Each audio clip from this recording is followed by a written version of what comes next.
Hey everybody, we got a question for you. So, what if you had an idea for a beer, but had no brewery? Yeah, have you ever heard of gypsy brewing? If you haven't, you need to stay tuned.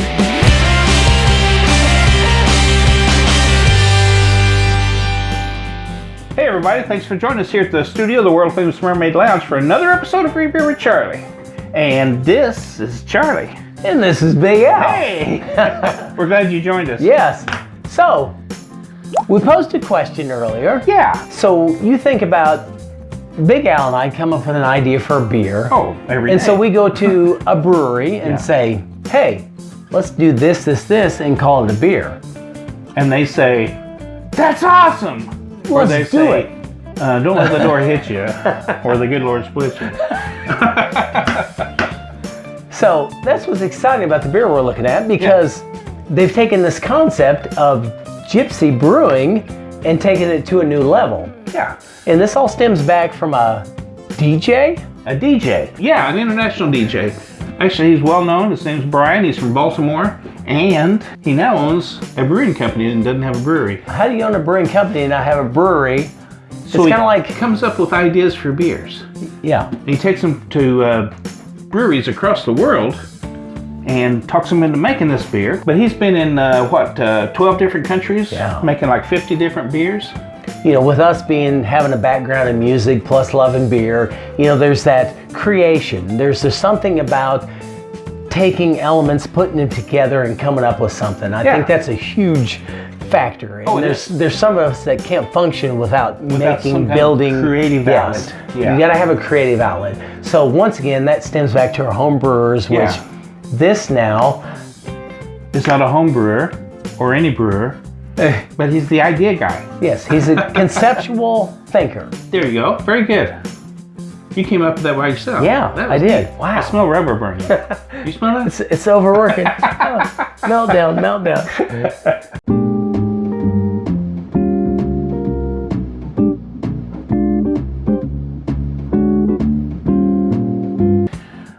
All right, we are back with the beer. Yes. Ready to roll. Now, what is this one called? Extra loud. Extra loud. You know, it kind of correlates. I like that. Extra loud with a DJ. You think of extra loud, and you know, we've been to some parties where you can't talk to the guy next to you because the music's so loud. Extra loud. Extra loud. This is from the company. I don't know if we mentioned it. Is Stillwater Artisanal. So they started back in 2010. Yes. So he's like a nomadic. It's a nomadic beer project. Which is interesting to think about, because nomadic means they move around. So to be nomadic, meaning you're using different brewers from wherever you're at. Well, back in the day, as a DJ, he would go to recording studios around the world to lay down tracks and things. And it just was a simple step to go into breweries around the world to lay down his beer ideas. Next thing you know, I think it was 2015, he had 50 different beers going in 12 different countries. Wow, that's amazing. And he doesn't own a brewery. That's like 4 beers per country. Yeah, that's pretty cool. Yeah, that's impressive. Yeah. So every region has a vibe. Right. Every beer has a region. He's catering to a region for beer connoisseurs. Yeah. So this is impressive. I'm anxious to get started with this one. Well, let's just pull that out and get started. Let's just pull it out. Look at that. Ooh, look at that. So what's the lines all about on the front? It looks like an equalizer to me when you think of setting your parameters on your equalization. Yeah. So that's cool. It kind of looks like the middle finger though. Well, that may be too. It's like, so that could be a shout out to mid-range up there pretty high. Mid-range pretty high. Yeah. Shout out to everybody that I'm on top. Yeah. So this beer is actually in collaboration with Dubfire. If you don't know anything about Dubfire, welcome to the club. We didn't either. Yeah. But apparently, he is a techno genius when it comes to music. So if you listen to that kind of music, you probably know Dubfire. So once again, we love our craft brewers and their collaborations with different brewers. It's interesting. Yeah, it's very interesting how deep this goes with one thing we found out with even our labels, a lot of artistry, a lot of different Oh yeah. composers, different things that they bring together to pull these things off. So it's exciting to see how they do that. Now this is an India Pale Saison Ale, Yes. which is the first time I think I've seen that. Yeah. Now, I think this comes back to another twist, is that it's with sake rice. Oh yeah, okay. So we've got a whole bunch of stuff going on here. That's right. Because Big Al and I's experience with Saisons hasn't been No, real not that good. great. Now this is running 7% alcohol, so it's up there pretty Yeah, good. up there pretty good. Yeah. So I say we just pop this open and get started. We got no cap to flip. But we'll still be able to give it a try. Once again, we got 16 ounces. Nothing wrong with that. No, not at all. There should be a law. Wow, look at the head on that. Yeah, that's big. Wow. It's cloudy. Very nice. Very nice. Smells a little hoppy. Hoppy? I also smell kind of a creaminess. Yeah, Very interesting. very. Yeah. Got a little cloudiness to It it. does. Let's take a big sip of this one. All right.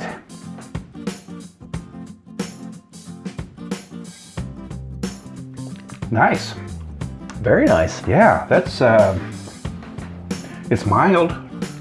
It kind of smells like it's going to be hoppier than it tastes. Yeah. It's I like a floral sweetness. It does. It's a clean taste. It's not like muddled with a weird aftertaste. No. I'm not tasting alcohol either. At 7%. No, I'm at not 7%, nothing. Yeah, I like that. That's good. Yeah. Yeah. So category-wise, it's refreshing. Definitely refreshing. I guess we could guzzle that, but it's 7%. Yeah, that's a weird one because I know. the flavor and the Christmas of it, you can't easily guzzle it. Yeah. Yeah. It would be a great in-between beer Well, because sure. Yeah. because of the refreshness of it, The mildness. the mildness. It does have a little bit of a creaminess to it, Yeah, which is kind of which is weird for a 7% too. it is, but it's really nice. Very nice. Yeah, I like that. I think that's really good. So for a nomadic beer brewer that has no brewery and doesn't brew beer, Yeah. that's really surprising. Yeah, you did a good job. That's definitely nice. And you think about, you hear about these clubs, these pop-up clubs, Yeah, and right. how they do these things now with the DJs and so on. I could see this going over big in clubs. Oh yeah, it's a good beer. Yeah. I mean, it's definitely beer. You don't have to think about, is that really a beer or is this an orange drink or Yeah. is this Definitely, I would think this would be a club beer because it is that little hoppy, but I don't know, man. At 7%, yeah. So what would you rate this overall? Not a good big wow beer, factor. no bigger wow factor. I'm going to say probably 3 beer modes. Yeah, I think so. Just a good all-around good beer. Yeah.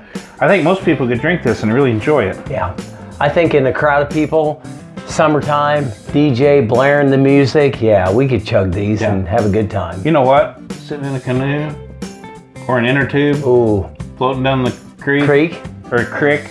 creek, creek, wherever you, These would be good for that I was gonna too. say that, too. Nice and quiet. oh, yeah, So it doesn't have to be extra loud to enjoy No. this. You can enjoy this in the quietness. yeah. And, the crickets chirping at night by the fire. Oh, Yeah, that put me to sleep there. yeah. Several leaves, get back, warm fire. Very nice. I guess what we're trying to say is this is a good beer. Good all-around beer. We drink it. I think we could use this anywhere. Yeah. Any time of the year, any season, good stuff. Yeah. So Big Al, Charlie? here's to God, guns, and rock and roll. Amen. Extra loud. Yeah, I may have to crank that up to 11. Yeah, definitely 11. Hey, I hope you enjoyed this video. We enjoyed making it and drinking it. And don't forget, this is Charlie. This is Big Al. We'll see you next time. Hey everybody, we got a question for you. That's you.